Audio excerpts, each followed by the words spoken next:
Bem-vindos ao resumo semanal dos mercados financeiros da Air Trading. Numa semana em que muitos índices atingiram novos máximos do ano, um dos grandes destaques da semana foi o dado da inflação nos Estados Unidos da América, o qual desacelerou dos 4% em maio para os 3% em junho, sendo este o patamar mais baixo desde março de 2021. A influenciar este abrandamento esteve a queda dos preços da energia, que só no último ano caiu à volta de 16,7%. Agora, se analisarmos a taxa de inflação subjacente, que é a taxa que exclui bens alimentares e energéticos por serem de preço mais volátil e por isso mesmo é um dado que tende a refletir a durabilidade de longo prazo da subida dos preços, também este dado caiu, mas mesmo assim continua nos 4,8%. Por isso, apesar da inflação estar cada vez mais perto do objetivo do Fed, que são 2%, espera-se que na reunião deste mês, de dia 26 de julho, voltemos a assistir a uma subida nas taxas de juros de 25 pontos base.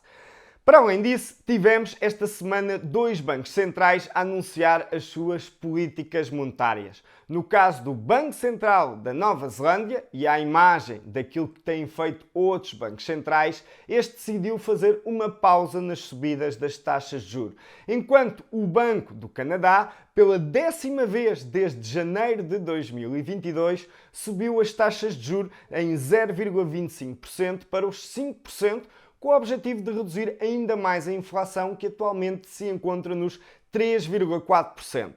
A terminar a semana, ficámos a conhecer os resultados do segundo trimestre de alguns bancos norte-americanos. O maior banco dos Estados Unidos, por exemplo, a JP Morgan, lucrou 14.472 milhões de dólares, ou seja, mais 67,3% do que no mesmo período do ano passado, beneficiando com o facto de ter comprado o First Republic Bank no início de maio. Também o Wells Fargo superou as expectativas do mercado, pois os lucros ascenderam aos 4,9 mil milhões de dólares no segundo trimestre do ano, subindo 57% face aos 3,1 mil milhões no mesmo período do ano passado. Segundo a administração do banco, uma das razões para estes resultados foi o aumento das taxas de juros por parte da Reserva Federal norte-americana.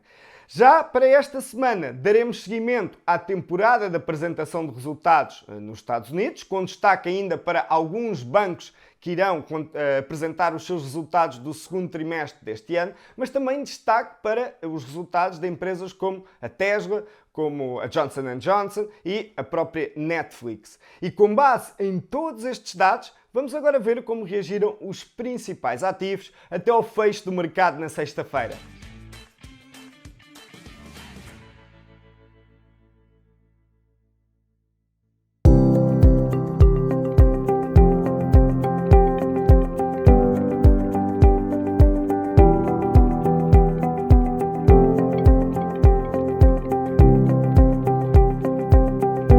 Relativamente à oportunidade, esta semana destacamos o comportamento em termos técnicos de um dos índices de referência na Europa, o Eurostoxx 50.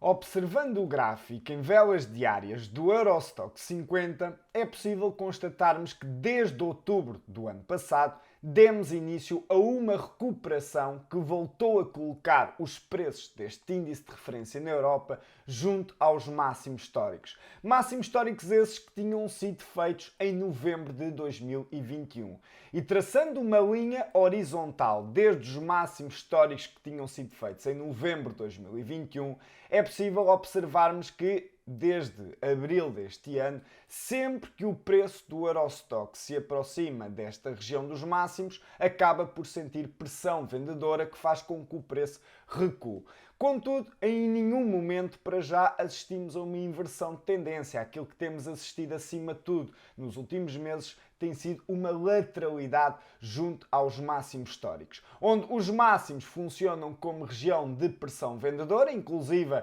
no início desta semana estamos novamente a sentir essa pressão vendedora junto aos máximos. Contudo, a oportunidade que surgiu na semana passada dizia respeito ao suporte dessa lateralidade, o qual era identificado primeiro por uma linha de tendência que vinha desde os mínimos feitos em dezembro de 2022, a passar pelos mínimos feitos em março de 2023 e esta linha permitia-nos saber que a região dos 4.230 era uma região importante de pressão compradora porque era onde estava esta linha de tendência. Para além disso, se tivéssemos em conta a lateralidade dos últimos meses, era possível também observar que esta região já em junho deste ano tinha funcionado como uma importante região de pressão compradora e, portanto, a oportunidade da semana surgiu exatamente junto aos níveis entre os 4.200 e os 4.230, sendo que o objetivo para esta operação